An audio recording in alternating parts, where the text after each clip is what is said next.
Drop in temperatures Monday and then an increase again from Wednesday on through the rest of the week. All right, let's talk about what you're going to need for this morning. Just an easy morning sweater, then you can ditch that t-shirt, jean kind of day before it starts getting warm tomorrow. And remember, tomorrow we're seeing temperatures jumping up an additional maybe 3 to 5 degrees, so maybe shorts for tomorrow as well. All right, let's talk about sunglasses because through your morning hours we are seeing some of those clouds, but then we'll get that sunshine for you. Ponytail hat kind of day as we see those winds increasing later on today. All right, Irene, Tim, over to you. All right, Carly, thank you. Now let's take a look at some of our top headlines on this Saturday morning. Devastated. I lost a lot of things, a lot of memories. Now at 5 a.m., a Riverside apartment complex up in flames. The latest as more than 150 people, mostly college students, sort through the rubble. A mountain lion roaming a Santa Monica neighborhood is headed back to the wild. The reaction from neighbors as that big cat is captured. And hundreds more voting locations open across the state today. What you need to know before Tuesday's election. Now, Southern California's news leader, ABC 7 Eyewitness News. Good morning, I'm Irene Cruz. And I'm Tim Caputo. More than 150 people, mostly college students, now out of their homes this morning after a massive fire ripped through a Riverside apartment complex. Fire crews were on the scene late into the night, watching out for some hot spots. The fire was so intense, there are questions of what's left of the building that may collapse. Eyewitness News reporter Amy Powell has more. Firefighters keeping a close eye on a Riverside apartment complex, concerned that hot spots could flare up in the rubble of a building devastated by a massive blaze. The fire leaving 150 residents displaced. Jocelyn Juarez stunned when she saw that her home was gone. Mine is right here in the corner. That was my living room, and then my room was here on the side, the second window. The fire broke out around 11 Friday morning at the University Riverside Gardens complex and spread quickly. I was sleeping, and the next thing I saw smoke on the street, and I just rushed out, and the next thing the whole roof was on fire. I grabbed my dog and grabbed all my valuables and head out. Most residents of the 112-unit complex are students at UC Riverside. Firefighters believe the blaze started accidentally, saying a contractor using a blowtorch to repair plumbing unknowingly sparked a fire behind a wall. The fire burning up to the attic, flames bursting through the roof. Out of the 112 total units, the fires involved approximately 50 units, which will most probably be a total loss of those 50 units. I'm just stressed out, devastated. I lost a lot of things, a lot of memories. Firefighters were able to rescue 7 cats and a dog from the burning structure. It meant everything to me. I was sitting here at the edge of the corner, like crying for about 3 solid hours, thinking that the worst was going to happen to them. And now they're home. They're in a hotel waiting for me. Workers starting to board up windows at the complex. Some residents whose units did not burn were allowed to pick up a few belongings before heading to hotel rooms. Others staying in a shelter provided by the Red Cross. The fire coming as many students are preparing for their finals. Right now, what's on my mind? What's happening to my lease?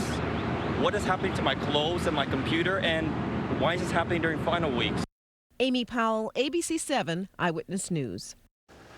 This morning, President Trump has not said whether he's making a deal with Iran hours after meeting with his advisors in the Situation Room. The deal would extend the ceasefire and reopen the Strait of Hormuz. After that meeting, the White House said President Trump will only make a deal that is good for America and satisfies his red lines. A senior administration official later confirmed the meeting concluded without a decision. More vote centers will open today all across the state ahead of Tuesday's primary election. In L.A. County alone, more than 500 centers will be open today, bringing the total to 646 locations open through Election Day. In Riverside County, there are more than 150 sites, and in Orange County, there are nearly 200 sites. Vote centers are open daily from 10 a.m. to 7 p.m. for in-person voting, registration, and ballot drop-offs. Hours will expand on Election Day from 7 a.m. to 8 p.m., and voters can head to any location and avoid the rush on Election Day by casting ballots early this weekend. And ahead of Tuesday's primaries, the state has reached record high registrations. More than 23 million people have registered to vote, according to numbers by the Secretary of State's office. Eligible Californians who have not yet registered to vote may still participate in Election Day through same-day or conditional voter registration, which is available at vote centers throughout the state. This morning, some new details on the man accused of assaulting several people across the UCLA campus. Police arrested a 29-year-old homeless man early yesterday morning. Officers say in one instance late Thursday night, he robbed a student on Bruin Walk and then got away. While officers were dealing with that, they got reports of assaults at other locations on campus. The man was later tracked down and arrested. He has been booked on robbery, attempted kidnapping, and assault charges. A mountain lion was captured after people were told to shelter in place in Santa Monica. The cougar was tranquilized and is now being evaluated before it's possibly relocated. And this morning, Eyewitness News reporter Michelle Fisher has new details and video. I yelled, "There's a mountain lion in our yard!" It's a Friday Anna Redmond won't forget after an unexpected visit from this mountain lion. Out of the corner of my eye, I saw something move, and at first I thought it was a cat. I turned my whole head and I saw calmly, casually, this massive mountain lion just strolling. It wasn't even moving quickly, and it went over there and started to settle down behind the bush. Redmond quickly calling animal control, and as a multi-agency response shut down her Santa Monica neighborhood, she watched the cat from inside her 14th Street home. It was just staring at us, and then it would put its head down. It licked its lips a couple of times. It yawned. I was constantly getting updated by my mom and my dad, them sending me videos and photos of how it was doing and how it was resting, and yeah, it was just insane, like a surreal experience. The mountain lion eventually leaving the Redmonds' yard. According to the cops, it was on 14th. It came down the alley. It jumped way over my fence, and I guess it had to jump over my fence over there and found a nice, comfortable spot around in this area. Susan Clark finally returning home Friday evening after getting an unexpected call from police around 3:30. The mountain lion had made its way to her home near the intersection of Euclid and Margarita. I just wanted to be able to get home. It was crazy. I've never seen so many people so excited about a mountain lion. The California Department of Fish and Wildlife eventually tranquilizing the animal, Air 7 overhead as it was carried to the back of a pickup truck and transported from the area. If healthy, CDFW says the mountain lion will be collared and released into a suitable area of the Santa Monica Mountains. I'm sure the cat was really, frightened, and all these people coming up to it. So who knows what could have happened. Michelle Fisher, ABC 7 Eyewitness News.